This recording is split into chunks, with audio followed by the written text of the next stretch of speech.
Friends welcome to கிஷோலாக். இன்றைக்கி big பாஸில் வந்து பார்த்தீங்கன்னா கேப்டன்சி நாஸ் நடந்துச்சு. அதில் சிறப்பான சம்பவம் சபரி பண்ணார். ரொம்ப ஹாப்பியாக இருந்துச்சு. அதை பற்றி தான் பேச போகிறோம். 3 பேர் கேப்டன்சி டாஸ்க் விளாட்றாங்க. யார் விளாட்றாங்க பார்த்தீங்கன்னா பிரவீனே வந்து பாருங்கள், சபரி, அதுக்கடுத்து வந்து பார்த்தீங்கன்னா திவ்யா கணேஷ் விளாட்றாங்க. அதுக்கடுத்து வந்து விஜய் பார்வதி முன்னு விளாட்றாங்க. 3 பேரை வந்து ஒரு சின்ன சிம்பிள் கேம் தான், வாட்டர் கேனை ஹோல்டு பண்ணணும், அந்த மாதிரி டாஸ்க் தான் கொடுக்குறாங்க. ஃபைனலாக வந்து பார்த்தீங்கன்னா அடிப்படை சண்டை மாதிரி போய்ட்டுருக்கு. திவ்யா கணேஷ் வந்து வெளியே போயிடுறாங்க. அதுக்கடுத்து வந்து பார்த்தீங்கன்னா சபரிக்கு அவங்க வாக்காத மாதிரி நடந்து போய்ட்டுருக்கு.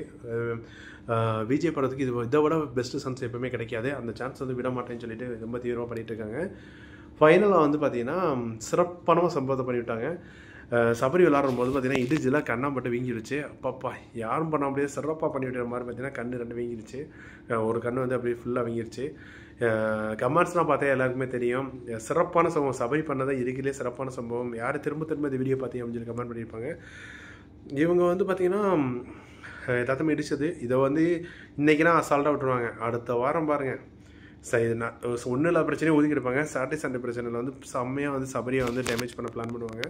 இது வந்து பார்ட் ஆஃப் த கேம். எல்லாருக்குமே விளாடும்போது அடிப்படை வச்சு இதேமாதிரி இவங்க விஜய் வேறு வந்து தள்ளிவிட்டு தான் இவங்க இருக்குது தான் என்ன பண்ணுறது, கேமில் எல்லாமே நடந்தா நடக்கும். ஆனால் அது வந்து பெருசாக வந்து பார்த்திங்கன்னா இப்போ சொல்ல மாட்டாங்க. இது வந்து சிம்பதி கிரியேட் பண்ணி பெருசாக வந்து சபரிக்கு வந்து சாட்டர்டே சண்டே வீட்டில் வைப்பாங்க. எது எப்படியோ நடந்த சம்பவம் நல்லதுதான் நினைக்கிறேன். இதை பற்றி என்ன நினைக்கிறீங்க அப்படின்னு சொல்லி கமெண்ட் பண்ணுங்கள். பிடிச்சிருந்தா லைக் பண்ணிவிடுங்க.